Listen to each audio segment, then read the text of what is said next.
Hello everyone, and welcome to another very beautiful and a very instructive chess game of Paul Morphy.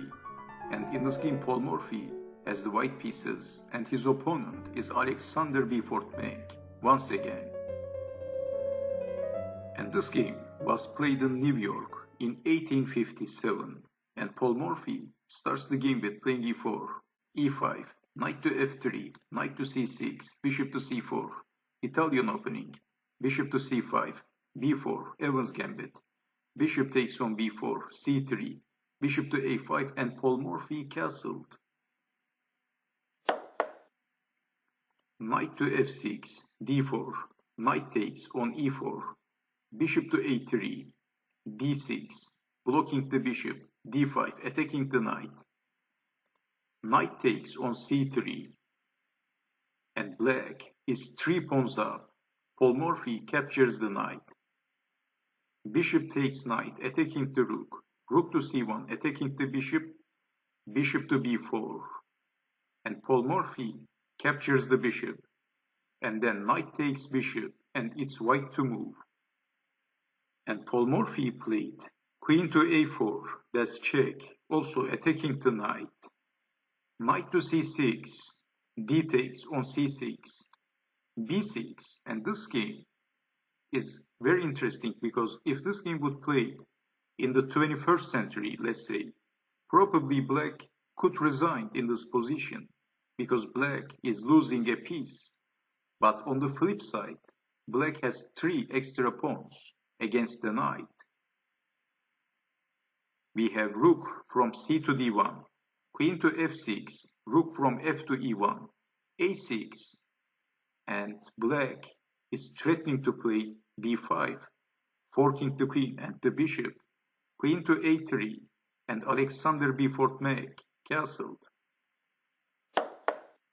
Queen to b3, b5, attacking the bishop, bishop to d5, bishop to g4, h3, attacking the bishop, bishop to e6, rook to e3, rook from a to e8, knight to d2, queen to h6, knight to e4 by Paul Morphy, king to h8, queen to a3, f5, attacking the knight, and Paul Morphy captures the bishop, rook takes on e6, and it's white to move, and Paul Morphy played a very beautiful move. Well, Paul Morphy played knight takes on d6, sacrificing the knight, rook takes knight, but then rook from e to d3, doubling the rooks. And also Alexander Beaufort Meek is doubling the rooks. He played rook from f to d8. And Paul Morphy captures the rook. Rook takes rook. Rook takes rook and c takes on d6. It's white to move. And Paul Morphy pushed to c pawn. And black is in big trouble. And how to stop the c pawn?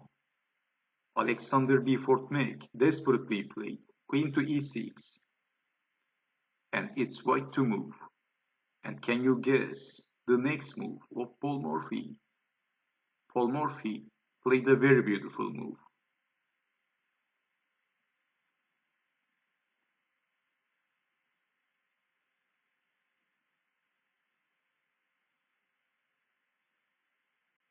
Well, Paul Morphy played queen takes on d6. So if queen takes queen, c pawn promoted to a queen, and it's going to be a checkmate in 2 moves.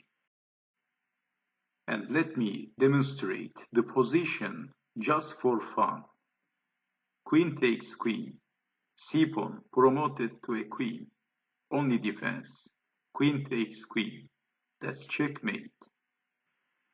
That's why Beaufort Meek played queen to c8, a desperate move. And then Paul Morphy played queen to d8. And still black is not resigning. Beaufort Meek wants to see this very beautiful checkmate. And he captures the queen. And then Paul Morphy captures back with the queen, with the c pawn, and promoted to a queen. And that's checkmate. What a beautiful checkmate by Paul Morphy in the romantic era of chess. And before forget, let's evaluate this position very quickly. I said black would resign in the 21st century in this position because white has a very important advantage. As you can see, white is a piece up and also white has a very dangerous passed pawn. So in our time in the 21st century at professional level chess, of course, in normal time rules, they resigns in a position like this, but not in the romantic era.